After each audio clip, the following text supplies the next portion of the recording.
Thank you, Ted and Sandy. A few months ago, Pat Cusick suggested to me that we look into having both candidates for governor at a power breakfast. At the time, I thought this was a good idea. Approximately 4,000 phone calls, emails, and texts later, I can say again that I think this is still a good idea. I'm happy to say we have a unique opportunity today to hear from North Carolina's next leader. The format today is each candidate will speak and then take questions from the audience as time allows. If you have a question, please text it in or have someone at your table text it in for you. The number to send text is in your program. It's 910-264-8955. Please include your name and table number on the text, and we will bring microphones around to people so they can ask their question directly to the candidates. We will first hear from the Republican candidate, Mayor Pat McCrory. Mayor McCrory grew up in Guilford County and graduated from Catawba College with degrees in education and political science.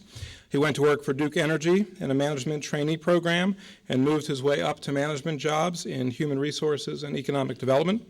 He served on Charlotte City Council and then was then elected mayor of Charlotte in 1995 and served 7 terms until 2009. Please join me in giving Mayor Pat McCrory a warm Wilmington welcome.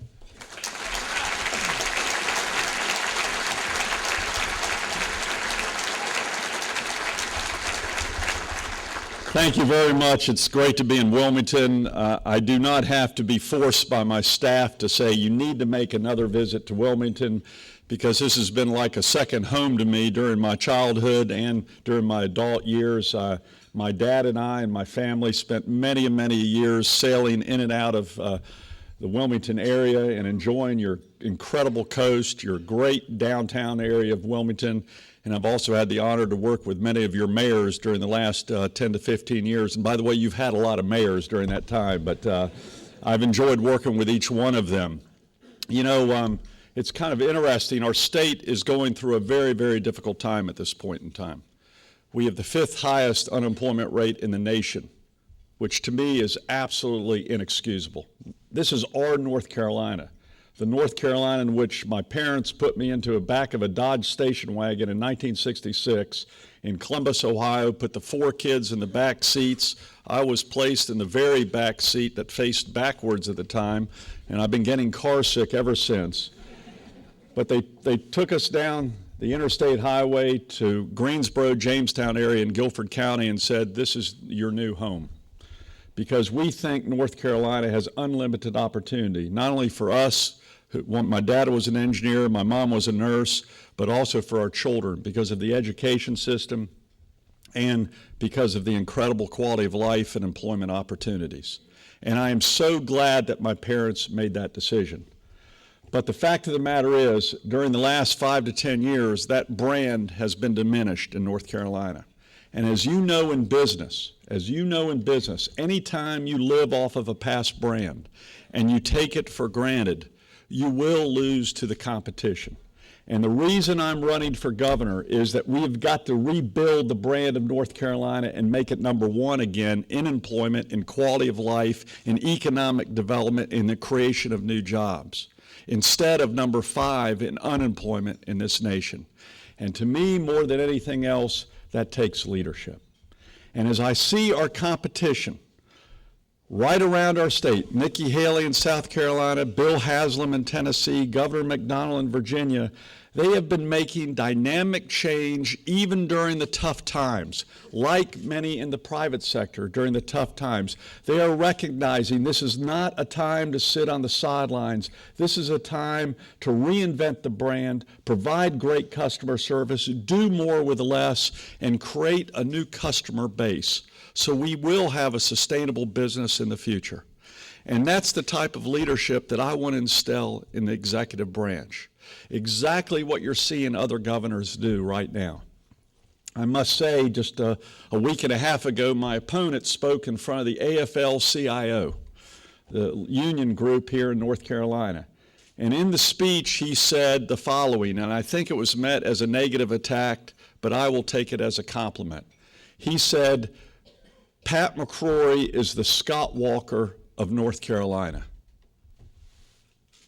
I have no problem with being called the Scott Walker of North Carolina because as governor in Wisconsin, Scott Walker showed tremendous leadership, fighting special interest groups, not having collective bargaining, fighting for right-to-work status, fighting to ensure that they streamline government, understanding that his state was seeing very difficult times ahead. As a result of that leadership, Wisconsin's unemployment rate is now 2% less than North Carolina. And you see a balance finally being balanced, a budget finally being balanced. This is what we desperately need in North Carolina. And the things that I want to do include the following. First of all, we need to introduce a culture in state government that understands that business is our customer and is not our adversary. A culture in North Carolina government which understands that when we implement a regulation, how can we make sure that regulation has a return on investment, not just for government, but also the private sector that's being forced to implement that regulation. A customer service mentality in which we're the same team, in which if we are implementing a regulation, we ought to first ask ourselves a question: why are we doing this regulation? Does it make sense? And is there a better way to do it? Because what I want to do is encourage investment. I want to encourage economic development. I want to encourage the implementation of a vision for Wilmington, for Greenville, for Charlotte, for Greensboro, for Winston-Salem, for rural and urban areas alike, in which we have an interconnectivity of an economic development plan for North Carolina, which will compete against South Carolina, which will compete against Georgia, which will compete against Virginia, which will compete against Tennessee, which will compete against the world, because that's who we're competing against right now. I've done that as a mayor. I've built a relationship for 14 years with the business community in which we say, how can we work together as a partner in developing a vision and a plan? And one of the first things I did as a mayor, which I would like to do as a governor, is to implement a 25-year transportation and infrastructure plan for our state, to show exactly the private sector, exactly where we plan to invest in infrastructure and how we can use that as a recruitment tool to get existing businesses to grow and also to recruit new businesses here to North Carolina. Right now in Charlotte, we're in the 16th year of that 25-year implementation plan. And by the way, 25 years in the life of a city, 25 years in the life of a state, 25 years in our life is really a drop in the bucket, because we're preparing the cities, we're preparing the state, we're preparing this nation for the next generation and the generations after that. And it's our responsibility, both in business and in government, to implement a vision which has connectivity between the private and public sector. And that's exactly what we plan to do with infrastructure. Let me tell you, a third part of our plan is this. It has to do with education. Right now, there's a disconnect in education. In fact, as I have been an outsider out of state government, I have not been a part of state government, it seems as though the total debate in state government is about the budget, on how much we spend on education. What I want to do is reverse that debate. I think the debate should be about what are the results we want? What is the strategy that's going to make it happen? And how do we measure whether or not those strategies are effective or not? And right now in our education, a proud educational institutions from K through 12 to community colleges to our universities, a brand that has been second to none has also lost its luster. Because right now in education, we're working as though we're in three different silos: K through 12, community colleges, and universities, as though they're competing against each other. Ladies and gentlemen, they need to all be part of the same team. And the result should be this, that when our students graduate, they have the skills, they have the knowledge, they have the logic necessary to get a job. Because I'm frankly tired of so many of our students in North Carolina graduating from our schools and after they graduate, moving back in with their parents. Do you want them to move back in with you? They don't want to move back in with you either. And guess what? When they do move back in with you, it's not good for the economy. Because when they move back in with you, That means there's a mortgage banker that doesn't get a loan. That means there's a construction worker that's not building a new house. That means there's an insurance agent that's not selling new insurance. And the list goes on and on and on. Ladies and gentlemen, I want the next generation to have that same quality of life that I have enjoyed right here in North Carolina for over 35 years. This is the state that we can make it happen if we create that visionary leadership that's so desperately needed out of the executive branch in Raleigh right now. So education has got to be a part of that plan. We are recommending a two tiers, equal opportunities. One a vocational track in our high school curriculum and one a four-year college track for our high school students. Because we have kids that have the skills necessary right now to build things, to repair things, to fix things, to innovate things, who want to get into that type of business, vocational and trade business. And our market desperately needs it right now. And then we have other kids who want to go through a college career track, who want to become lawyers or doctors or engineers, which our market also needs. But right now, we're forcing all of them into one sort of career path as though one is better than the other. I disagree with that. In fact, when I talk to employers across the state right now, there's a tremendous disconnect. Even though we have the 5th highest unemployment rate in the nation, we have over 400,000 people in our state currently unemployed. I talk to employers throughout the state and they say, guess what? I have openings and we can't find a qualified employee. To me, that is a disconnect between business and the education community. We've got to bring that connection together and benefit both the business community and the education establishment.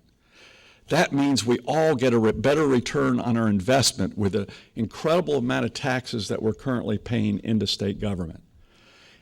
The fourth thing is this: we have to reform our tax system in North Carolina. It is not competitive at this point in time. North Carolina has the highest corporate tax, the highest income tax, the highest sales tax, the highest gas tax in the Southeast, and you wonder why businesses are willing to move right across the border. You feel it right here in Wilmington like I felt it as mayor. I was mayor of a city in which the border touches the South Carolina border. I understand that people can move at a moment's notice if you can make a difference of 1 or 2% on your bottom line. We've got to understand that competitive spirit. And as long as we have people who, once they become success, move to Florida or move to Colorado or move to South Carolina or Tennessee, we're losing that future investment in sweat equity that our state so much needs. And that's one of the reasons this state has become one of the greatest states in the United States of America. That was our brand, a brand of entrepreneurship, a brand of education which would get our kids a job, a brand of a quality of life second to none. Now, I want to let you know that in looking at Wilmington and this entire region, I think this area can help lead North Carolina out of this very, very bad recession. I think this can be the jumping stone.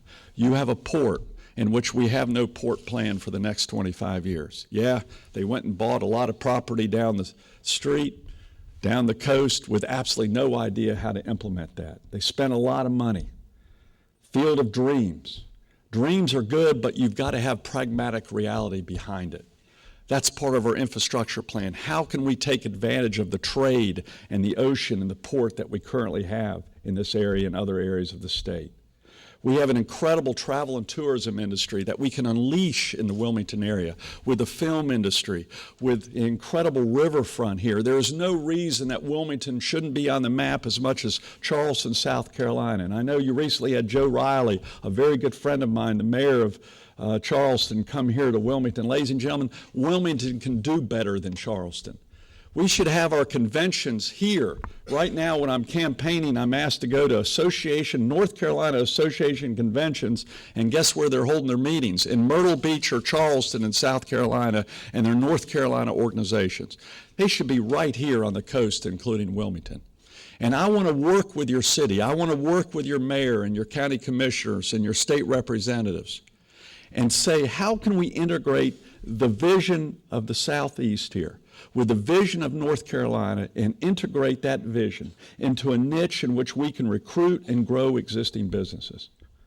There is incredible opportunity. I'm seeing the land that has potential for development right next door with new hotels and other options that you're looking at right now. You should have a 25-year plan, and the state should complement your 25-year plan with the needed infrastructure, with the needed tax reform, with the needed education, which will bring industry and retain the quality of life that I cherish. I'm envious of your quality of life right here. I just woke up at Wrightsville Beach this morning, watched the sunrise. It was absolutely beautiful. I'm looking forward to that partnership. Our competition is doing that right now. Ladies and gentlemen, I don't like to lose to the competition. We plan to beat the competition. These governors next door are helping me in my campaign. They're helping me in my campaign right now, but I've told Nikki Haley, I've told Governor McDonald, I've told Chris Christie, I say thanks for helping me, but I want to let you know one thing. When I get elected, we're going to take you down. We're going to beat you for jobs. Do you agree? Because we can beat them. This is North Carolina. It's time for a Carolina comeback. I look forward to answering your questions. Thank you very much.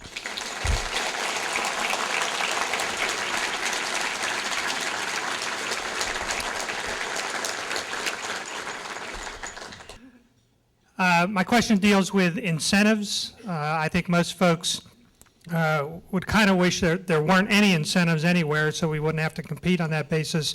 But the fact that incentives are offered, what are your basic opinions on incentives, and then specifically the incentives that are currently available for the film industry here in the Wilmington area? If you're elected governor, would you want to continue those film incentives going forward?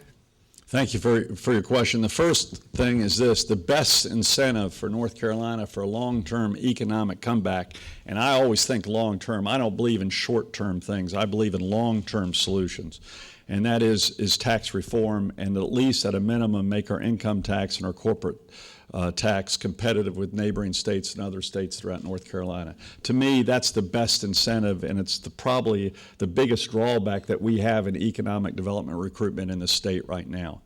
The second thing is this: I've had to deal with incentives for 14 years as a mayor, and I've participated in incentive programs, sometimes in cooperations with the state, and other times after I've even gotten the business, the state comes in and gives an incentive, and I go, why are you doing that? We've already got them. But what we don't want is incentives so a politician can just show up at a ribbon cutting. We need incentives that make strong mathematical sense in which this is going to be our return on investment. And what I did as a mayor, I actually had a formula that was clearly understood, that was transparent, and that was understood by both the people and by the companies that we were negotiating with. And I have an incredible amount of experience in negotiating with businesses and be able to say, yes, this makes sense, and at other times, by the way, I said no. That's what negotiation's all about. You have to also be willing to say no and draw the line in the sand, because I also have to be, as a leader, sensitive to existing businesses that are already here in North Carolina. You know, one thing that has made no sense in North Carolina, especially during the last 2 years, that we are all of a sudden given upfront cash incentives to new businesses. At the same time, the governor has increased your corporate tax, your sales tax, and your income tax. To me, that's a mixed message. And one thing I've learned in both my business experience and my political experience, as you spend as much time growing your existing customers, even more time doing that as you do recruiting new customers. And that's the economic policy that we do not have in North Carolina at this point in time, trying to get existing customers to grow as opposed to getting existing customers to leave the state. Regarding the film industry, what I think is needed, and I think it's a great industry for Wilmington, what I want to do is develop a more long-term sustainable policy for the film industry, as opposed to a year by year or every 2 years, what is the policy? I want to make it transparent. I want to be it well known. I want to be it something that we can promote. But I think it's wrong to have just a policy which every year or two you go, Well, what is it now? It ought to be consistent and well communicated and transparent. And I think the film industry can not only help bring jobs to the Wilmington area directly related to Wilmington. By the way, I think it's not just the Wilmington area that's using this. I happen to be mayor of a city that we've had many films too that have brought some good jobs there. But I think we need a more long-term plan, sustainable plan, and then I hope to use those films to help promote our incredible travel and tourism industry, which I think we can do a better job of. I don't think we're implementing a good long-term strategic plan for travel and tourism that we could in North Carolina, and Wilmington has got to be a major part of that plan. Other questions? Great. Next question's from Gary Winstead. Good morning. Welcome to Wilmington. It's great being back. Thank you. I'm a small business owner here in Wilmington, and in the last 18 months, we've incorporated 2 new companies, both of which outside the state of North Carolina, one in Virginia, one in South Carolina. And the reason we did that was because of this labyrinth of Byzantine rules that exist in Raleigh that make it very difficult for a small business to operate successfully in the state of North Carolina. Quick example, called the North Carolina Utilities or Industrial Commission recently to understand some what my rights and responsibilities were about work comp. There were 6 prompts. All 6 of them were for employees looking to file a claim. So my question to you, I know you talked about this a bit in your opening remarks, is what do you expect, or what's your intention in terms of making this a more business-friendly state and environment for small businesses in the state of North Carolina? That's a great question. There's example after example of workman's comp. By the way, I want to congratulate the legislature during the last 2 years for at least making some revisions to workman's comp, which was really hurting businesses in North Carolina, but there's more work to do in workman's comp. I might also say another example is unemployment compensation is out of control in North Carolina. Right now, I don't care whether you're Republican or Democrat, but we do not have a balanced budget in North Carolina. I know we have a balanced budget amendment in North Carolina. I'm telling you right now, because you need straight talk and you need someone who understands business. We owe $2.8 billion to the federal government for unemployment compensation. $2.8 billion. Now, by government rules, somehow that's off the books. If you put that off the books, you would be in deep trouble with your investors or stockholders. I know this because I serve on a manufacturing board and I'm on Lending Tree's board. You can't hide money like that in the private sector. We owe $2.8 billion of unemployment compensation. So one of the first things as governor I will have to do if elected is I'm going to pay that back as quick as possible so you as businesses aren't paying higher taxes, which you are right now, to pay back the interest on that unemployment compensation. What I want to do is pay back the principal and then change some of our unemployment compensation rules in North Carolina. What I want to do is I want to get people off of unemployment. I want to get them into a job. And right now, when I hear feedback from the business community and say, we've offered a job to someone who's on unemployment and they rejected the job, we've got a disconnect there. When we have people filling out applications for jobs with companies with no openings and that still counts as a job search, we've got a disconnect. I think in our leadership right now, in the Department of Commerce, in all the departments that are dealing with the unemployed who I care for deeply, we've got to do more of a connection with them. And there's regulation after regulation. Listen, I just met with a company in Fayetteville that got a $1,000 fine or so for not having a paper towel dispenser screwed into their bathroom wall. You know what we should have done in government? We should have screwed it in for them instead of fining them, because our neighboring states are trying to steal those businesses from us right now. You know what we probably would have done in our state government right now? We would have fined them and then turned around and offered them incentive to stay. This is the disconnect that we have. Any business would be out of business right now if we had this disjointed policy of regulations and how we implement them. And this is the culture that I want to change desperately. But I'm telling you right now, it's going to be tough. It's going to be tough. And I'm being honest with you about exactly the economic condition that our state government is in. And that does not include the unfunded liabilities that are off the books for state health insurance, which is in the hundreds of millions of dollars. And it's off the books. I can read a balance sheet. I know this. And both Republicans, Democrats, and independents are going to have to face this and deal with it and solve it. And I'm willing to do just that. Thank you for your investment in North Carolina, by the way. I really appreciate it.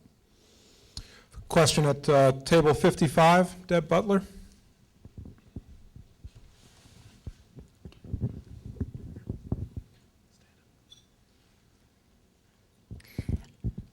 Mayor, I am very concerned about the condition of our public education system in North Carolina. Our legacy of education is clear. North Carolina public schools have always been a source of great pride. The North Carolina General Assembly, however, is now funding public education virtually dead last in the country. Now, if that were a gold medal pursuit at the Olympics, we'd be mortified and outraged, but we're not. How do you square that when we know that business's first and most compelling reason for relocating to a place is a smart workforce? How are you going to square that, sir? That's a great question. Well, first of all, let you know that my experience in education includes, I actually attained my North Carolina teaching certification right out of college. The second thing is I was director of training and development for Duke Energy Company for 7 years.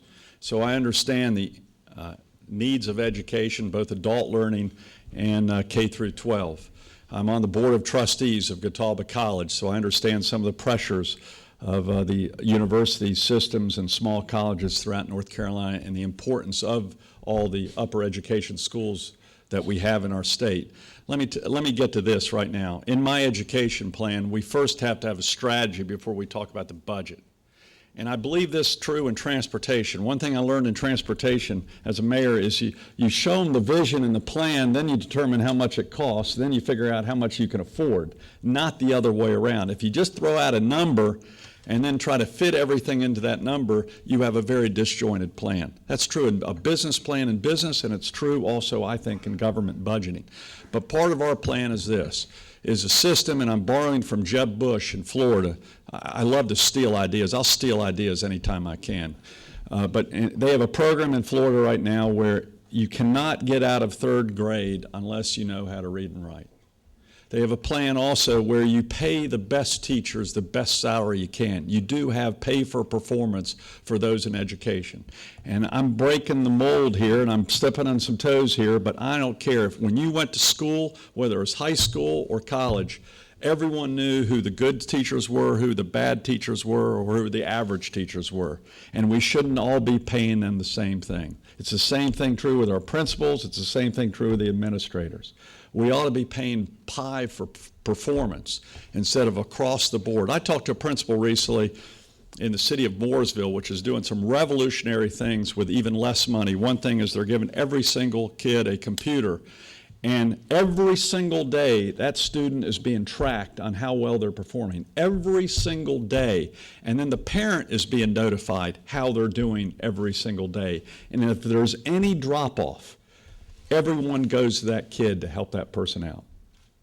This is the type of strategy that we must be thinking, and then we ought to reward the schools with more money that implement that strategy. But right now, the budget debate in Raleigh, the governor recommends one thing, the legislature recommends one thing. Guess how much different the budget was in Raleigh between the two education budget? Less than 1% was the difference. Less than 1% between the two budgets. And you would think there was Armageddon between that 1%. 1% of the budget is not going to impact education. What's going to impact it is what is the strategy, what is the process, and what is the reward system to encourage better education at all levels of education. And that's the philosophy that we're going to implement. I also think there is spending in other areas of state government that we can transfer to education because it is a major priority of mine, and I think it's one way we're going to get out of this recession. But until we have kids that can read and write, we're in trouble. And right now, 60% of our graduates who do graduate from high school have to take remedial math and English in our community colleges. That's a failure rate. That means we have to repeat the education and the expense a second time. Why don't we fix it the first time and not have to repeat that expense during the second and third go-around? And that's what's been happening in North Carolina for far too long. Any other questions? We got time for one more question. Table 23, Cleve Callison. Mr. Mayor, thank you for being here. Over here. Sorry, the lights are blinding up here. You look great, though. I just want to let you know. Thanks. I don't always wear a suit. You've referred a couple of times to things, and in some of the ads we've seen, the idea that business conditions are not very friendly. Conditions in North Carolina are not very friendly to business, yet a lot of the studies that have come out have ranked North Carolina very highly on the question of being a business-friendly state. Are those studies wrong, or what's very specifically do we need to change to make them right? Well, most of the business studies that you see, for example, for a Forbes magazine, deal with larger corporation studies. And frankly, I've never agreed with these studies because I've participated in them, and a lot of times you have to advertise in the magazine to get a good response. It's a good business strategy of us to promote our state, but I do think, listen, we have a lot of great things in North Carolina, but I'm just hearing consistent feedback that we can't find the people we want when we do have openings. We have overburdensome regulations, very confusing regulations. The permitting process takes entirely too long. The process to buy and sell goods and services to government takes entirely too long. Is very, very political and at times corrupt, something that's inexcusable that we cannot accept in state government. The results speak for themselves. If you're the 5th highest unemployment rate in the country and you have the highest taxes in the Southeast, those are results that stockholders and shareholders would look at if you were in the public sector. And that's what I'm looking at as a business person and as hopefully as a future governor, is I've got to listen to the customers and find out exactly how we can fix it. And I'll conclude by saying this: it's not going to be the governor that fixes it. It's going to be a team effort. I believe leadership is always a team effort. You're doing some teamwork here in the Wilmington area to help rebuild the economy for the next 25 years. It's a team effort.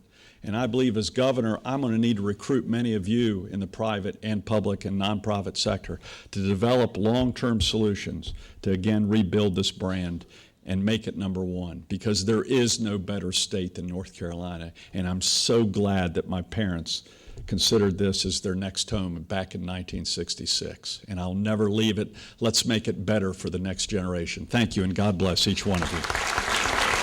Thank you very much.